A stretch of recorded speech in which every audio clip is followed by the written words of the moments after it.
trời xanh không em, nơi em về ngày vui không em, ta nghe từng giọt lệ rơi xuống thành.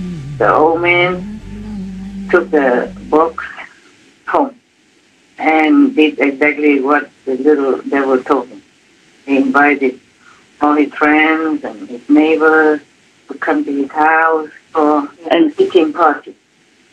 But he didn't invite the old rotten woman because he didn't really know her. That woman, she just came in by chance. That's why. Right. But the old man didn't know her, so he didn't invite her. But the old rotten woman knew about it, so she still sneaked around and stood outside of the house, looking through the window to see what happened, what the old man had now, so that she can feel it again. But through the window gap, she didn't see anything, no food, no drink on the table, nothing at all. But the old man put that box, which can know who the thief, right in the middle of the table. And then immediately that box began to produce a lot of nice music, singing and dancing. The box was singing and then dancing the way he does, all the way up to the window. And then the box jumped up and sat on the head of that rotten woman and then sat still. From inside of the box, a deity come out, very, very black skin. He was very big, and he had a stick in his hand. Then he began to beat that old rotten woman until she became black and blue all over her body. And then she could bear no more, so she screamed, "Stop it, stop it, stop it. Okay, I am the thief. I admit it." So the old lonely man said, "Just admitting is not enough. You have to return the stolen things." So the old rotten woman did exactly what the old man asked. But she didn't stop there. Do you know what she's going to do next? No, Master. We don't. So, what did she do? She went to find the king and gossip. She told the king like this, "Your Majesty, what kind of king are you? Huh? You are the king, but you don't know that in your kingdom something has happened." So the king asked her, "What do you mean by that?" So the old woman said, "Your Majesty, why is it that in such and such house, on such and such street, there is an old man who has many magical things, and only you as the king are worthy to have them." Yeah, I am sure that they are your things, your treasure, and they have been stolen. So the king sent the police to that house to take the lonely old man to the palace. Yes. And also brought along the 2 teapots as well as the box for knowing the thief. And then the king confiscated all of them. Right. Confiscated them and threw the poor lonely old man in jail. Threw him in jail. And, you know, jail is not something that you will feel comfortable and peaceful in. Yes. Not. Meanwhile, the king used both of the teapots and they gave him everything he wanted. One day, he decided to also use the box that will know who the thief is. Immediately, when he just put that box in the middle of the table, the box began to have music and then songs, and then the box began to dance around. And then, finally, that box jumped on top of the head of the king.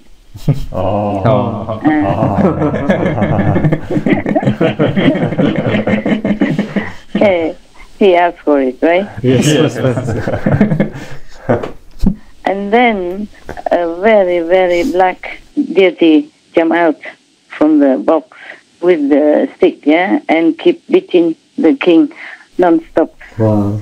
And also screamed, "You are the thief who stole the 2 teapots from the poor old man." Beating and screaming like that at the same time, non-stop. Wow. Okay. Until the king ordered to release the poor old man from jail and return his property. Yeah. And then the king requested the owner of the 2 teapots to tell him the complete story. So the old man said, "Oh, he's a poor old man and lonely, has nothing, how he lives a poorly life alone." But then when he dropped a peanut into the well, and so, and then the little devil came out and gave him this and that. The little devil gave him all these things in place of the peanut that fell and he couldn't find. But the old rotten woman had stolen them, and so. Yes. He told everything. And then the king felt very interested hearing the story that the old man told him. Immediately, he ordered punishment for the old rotten woman. And then ordered the police to protect the old man to go home. Wow.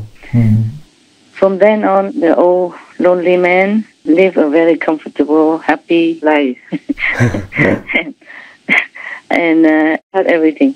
And he always came and talked to his friends and his neighbors until the day he left this world. Good for him. The end. Thank you, Master. Thank you, Master. Applause. Nice story. Applause for the old man. Yes. For the good story that the compiler has chosen. Yes, Master. Yeah. Yeah, it's a very simple story, but you can think about it and feel like this world is like that. Everything we do has to be correct. Yes, Master. Yes, Master.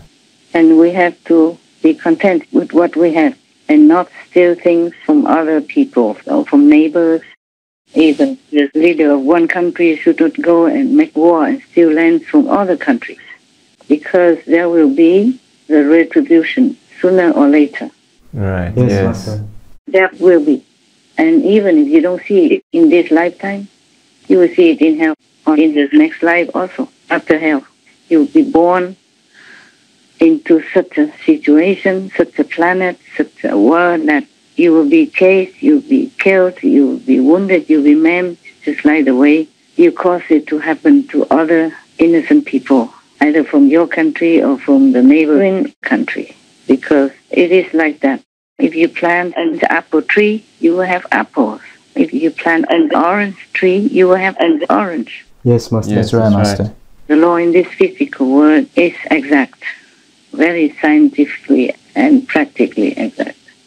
And if the sin is too big, then it will carry on until the next life, or first through purification in hell.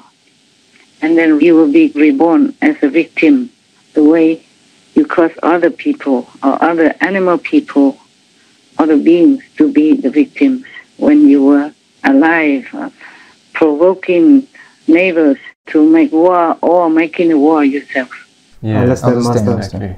Sometimes the karma, the retribution, the punishment will not go directly to you yet, but it might go to your children or your loved ones, family members, or even your pets. Oh. In Vietnam, we say, when you're older, you should do good deeds. Leave the merit to your children. And we also say that if the parents eat too salty food, the children will be thirsty.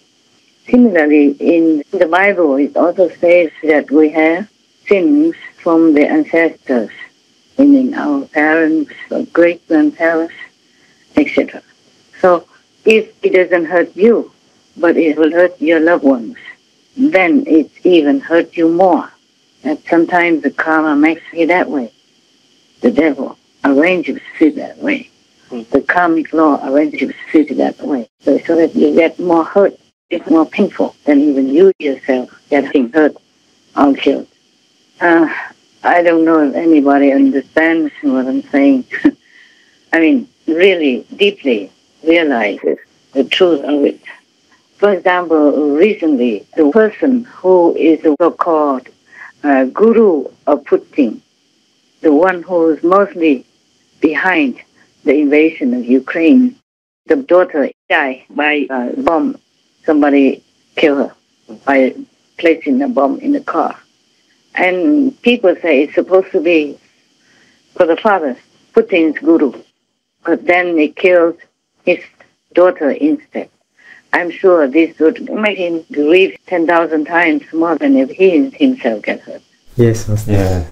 It's just one of the examples. Many other examples you can find somewhere on the internet. So it is better that the parents do good deeds so that the children will enjoy their life. And it's not just about losing lives or getting grave illness, but the consequences of our bad deeds, even from our ancestors' time, will be manifested in different ways. It's not just about the life that was cut short or accidents or illnesses, but sometimes it's manifested in a way that you would not expect. Yeah. Yes. Like with great discord in the family, or a lot of conflicts happen within the clan, or with other citizens or the country, etc. So anyone who really understands the logic of action and reaction, or karma, or karmic retribution, as you sow, so shall you reap, would think many times before committing something bad. Because the ones who commit any bad deeds, any sin, are the ones who will harm themselves, first of all. Gió đã mừng vì bước em qua, lá hát từ bàn tay thơm